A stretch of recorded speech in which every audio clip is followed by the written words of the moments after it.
I didn't see you there. I was about to pour myself a glass of Pinot Noir from the Rhone Valley in this artisanal mason jar. Is it time for our lesson? Good boy, I think it is. Why didn't you text me? I would have had everything prepared. Nonetheless, let's move along. Today I've got a real nice lesson for you, old chap. We're going to be learning how to replace an innertube in a standard bicycle tire. Now, let's move along with the lesson. Today's lesson will require 4 tools. The first is a standard crescent wrench. The second are tire levers.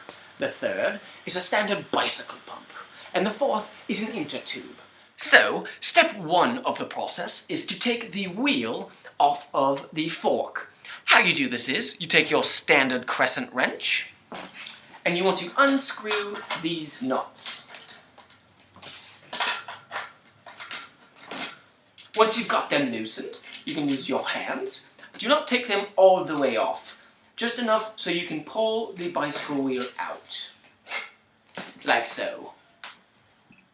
Now the next thing you need to do is you need to remove the tire from the rim. And the way you do that is with tire levers. Now tire levers have a little lip on one side and then a little gap on the other. And the way you do this is you stick the tire lever with the lip side into the tire, like so, and you want to pull down towards the rim. And then you take this little gap at the other end and you hook it into a spoke.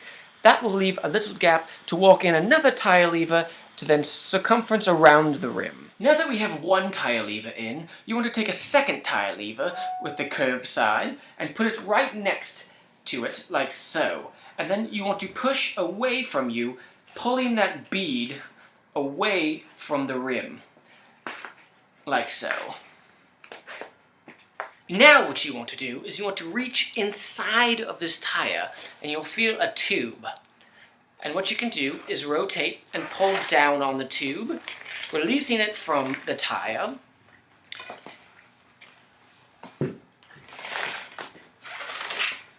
Like so. And then you'll come here to your valve. Now, you just want to pull straight up on that valve and it should come through the rim. Like so. Next, you want to take your new tube and find the hole on the rim where the valve goes. And you can do this by pulling back the tire, revealing the rim, and you can see right there that there's a hole, and that's for the valve here. So you take that valve and you push it through and pull it onto the bottom. And then you want to move the tube throughout the tire, like so. Put it down there on the bottom. Perfect. Now the next thing you want to do is you want to reverse the process that the tire levers did. So you're going to take this bead here of the tire and put it on the inside of the rim and hold it, like so. And then continue down the wheel, pushing it inside of the rim, the bead inside of the rim. And now if you see here with my left hand, what I'm doing is I'm taking the inner tube and I'm moving it up inside of the tire. Because if you get your inner tube stuck here in between the rim and the bead of the wheel, you'll instantly go flat again because it'll rip the inner tube. So you want to make sure you're constantly going through. And if you can see down here, it's poking out. Basically what I'm doing is I'm pushing it back in up here where I'm placing the bead into the rim.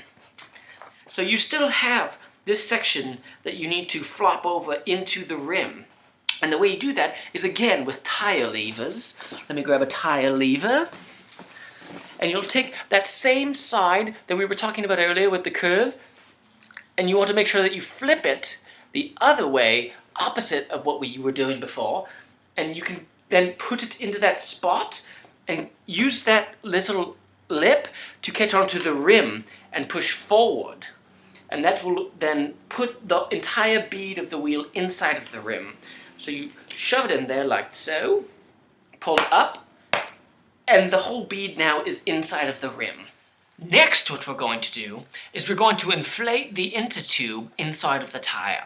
Now, if you remember, the valve is connected to the innertube, and that's what you're filling up with air. The actual tire has no air in it. It's just a rubber protective case around the innertube.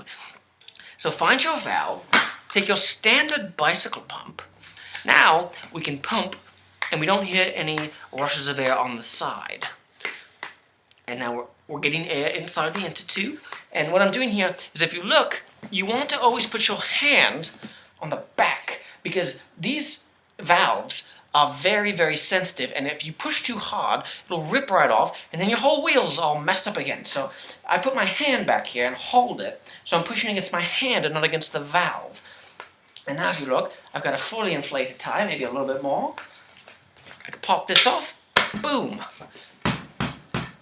Fully inflated tire. Next, we just take this tire and put it back into the fork, like so. Twist these righty-tighty, and then use our standard wrench and just tighten this back up. It doesn't need to be too tight, but tight enough so you don't die. Hey, what's up, Dev Bootcamp?